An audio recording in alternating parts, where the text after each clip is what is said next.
Thank you for joining us for today's edition of Devotions with Brother Aaron.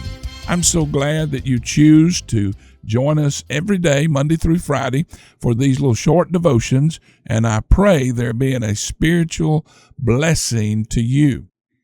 As you know, yesterday we had part one of what I entitled The DNA of What I Value.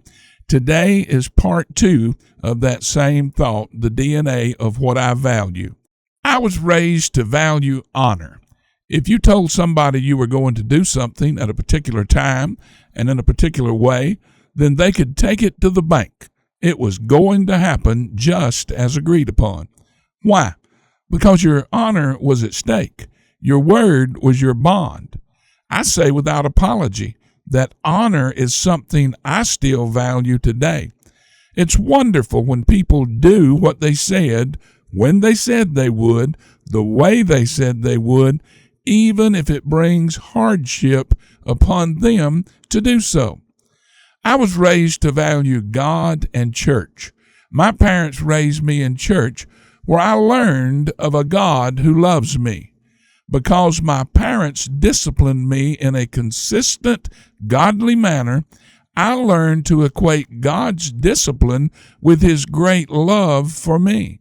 I learned that He loves me enough not to leave me to my own devices. When I stray, He disciplines.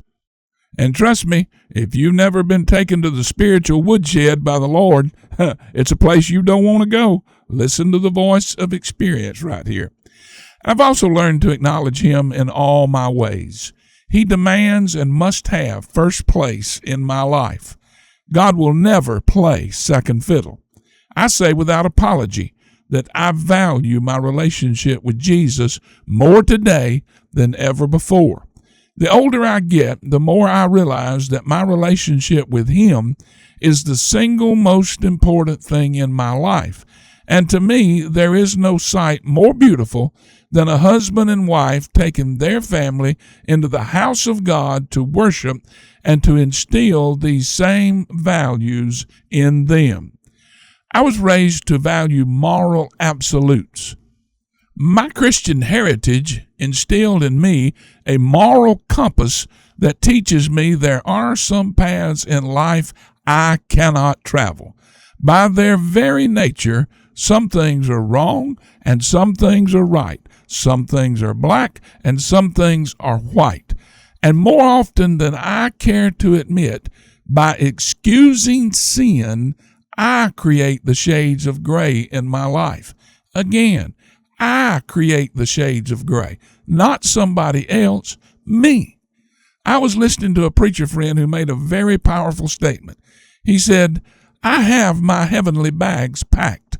However, I'm afraid that when I check my bags at heaven's security gate, many of the items I packed will have to be left behind.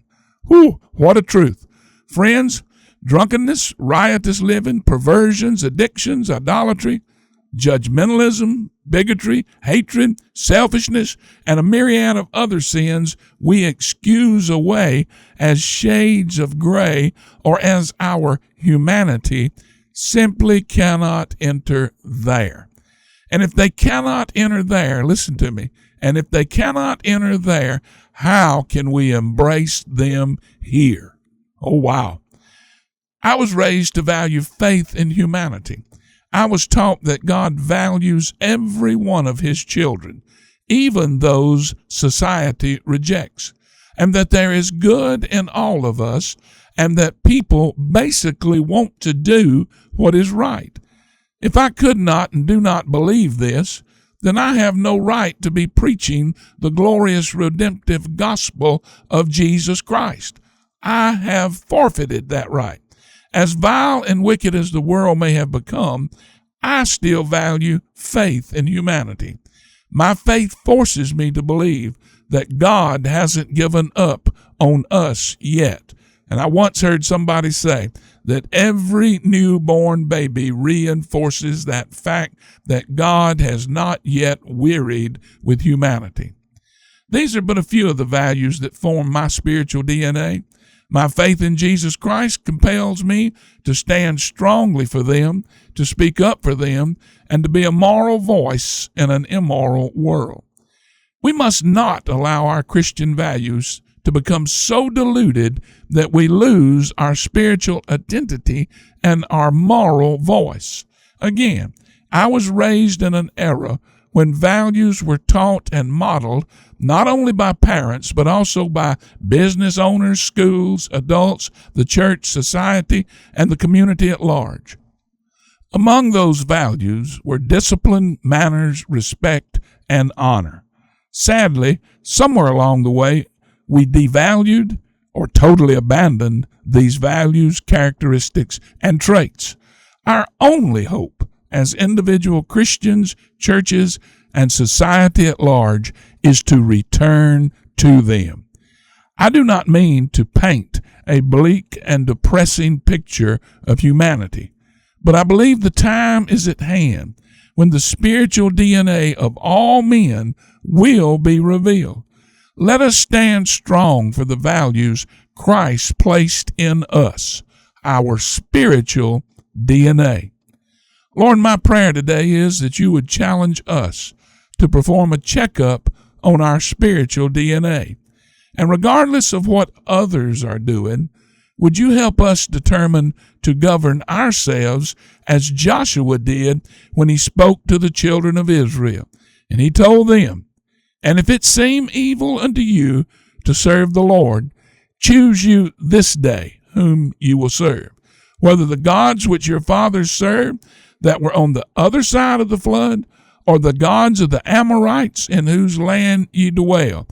But as for me and my house, we will serve the Lord." Wow.